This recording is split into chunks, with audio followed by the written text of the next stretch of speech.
Welcome to healthy food kitchen. இன்றைக்கி நம்ம pineapple வச்சு குலுக்கி சர்பத் செய்ய போகிறோம். கேரளாவில் ரொம்ப ஃபேமஸ், ரொம்ப டேஸ்ட்டாக, ரொம்ப சூப்பராக இருக்கும். இனிப்பு, புளிப்பு, உப்பு, லேசாக மைல்டாக பச்சை மிளகாயுடைய ஃப்ளேவர் இருக்கும். ரொம்ப சூப்பராக இருக்கும். எப்படி செய்யுதுன்னு இப்போ பார்க்கலாம். இப்போ சர்பத்துக்கு பைனாப்பிள் 1 கப் நறுக்கி வச்சுருக்கேன். என்னுடைய பைனாப்பிள் சின்னந்தான், சின்னத்தில் பாதி எடுத்து 2 கப்பு வர்ற அளவுக்கு ஜூஸ் போடுறதுக்கு பாதி பழம் 1 கப் எடுத்து வச்சுருக்கேன். இதை முதல்ல ஜூஸ் போட்டுக்கிட்டுருவோம். என்னுடைய பழம் ரொம்ப நல்லா இனிக்குது, அதனால சுகர் உங்களுக்கு தேவையான அளவுக்கு உங்களுடைய பழத்தோடைய டேஸ்ட்டுக்கு ஏற்ற மாதிரி போட்டுக்கோங்க. புதினா ஃப்ளேவர் ரொம்ப நல்லாயிருக்கும் ஜூஸில், அதனால் ஒரு 5-6 இலை மட்டும் புதினா இலை. சுகர் ரொம்ப தேவையில்லை, பழம் நல்லா இனிக்கிறதுனால 2 ஸ்பூன் தான் போடுறேன். தேவைன்னா அப்புறம் பின்னாடி போட்டுக்கலாம். 1 பிஞ்ச் உப்பு போடுவோம். 1 பிஞ்ச் போடுறேன்.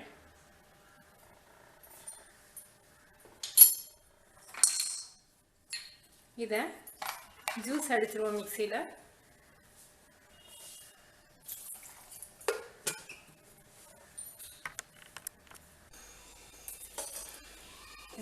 வடிகட்டிடுவோம்.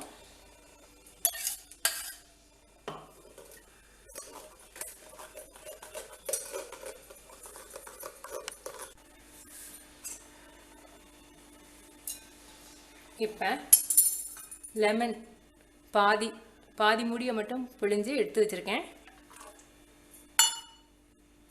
அந்த லெமன் நம்ம ஜூஸ் எடுத்த அந்த தோல், அந்த ஃப்ளேவருக்காக.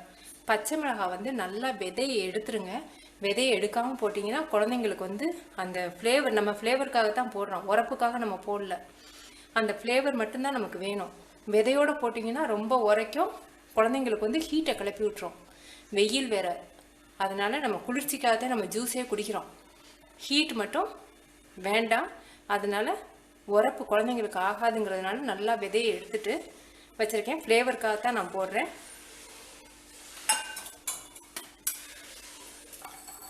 இதை நல்லா நம்ம குலுக்கி எடுத்தால் தான் அந்த சர்பத்துக்கே டேஸ்ட்டு. சப்ஜா விதை நான் ஏற்கனவே சொல்லியிருக்கேன். இது பச்சளையோட விதையை தான் நம்ம சப்ஜா விதைன்னு விற்கிறாங்க. 1/2 மணி நேரம் ஊற வச்சு வச்சுருக்கேன். ஒரு 1/2 ஸ்பூன் ஊற வச்சிங்கன்னா 1 ஸ்பூனுக்கு உங்களுக்கு வந்துடும். ஐஸ் க்யூப்,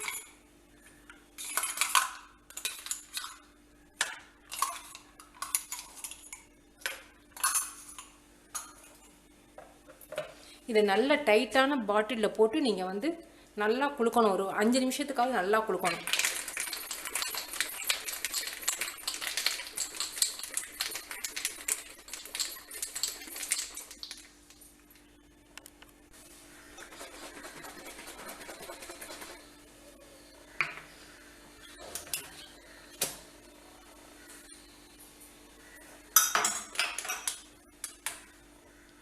ரெடி ஆயிடுச்சு. நமக்கு கேரளாவில் குலுக்கி சர்பத் ரொம்ப ஃபேமஸ்.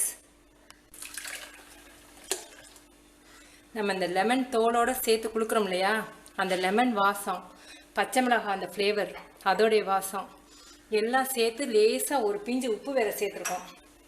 ரொம்ப சூப்பராக இருக்குது, ரொம்ப டேஸ்ட்டாக இருக்குது.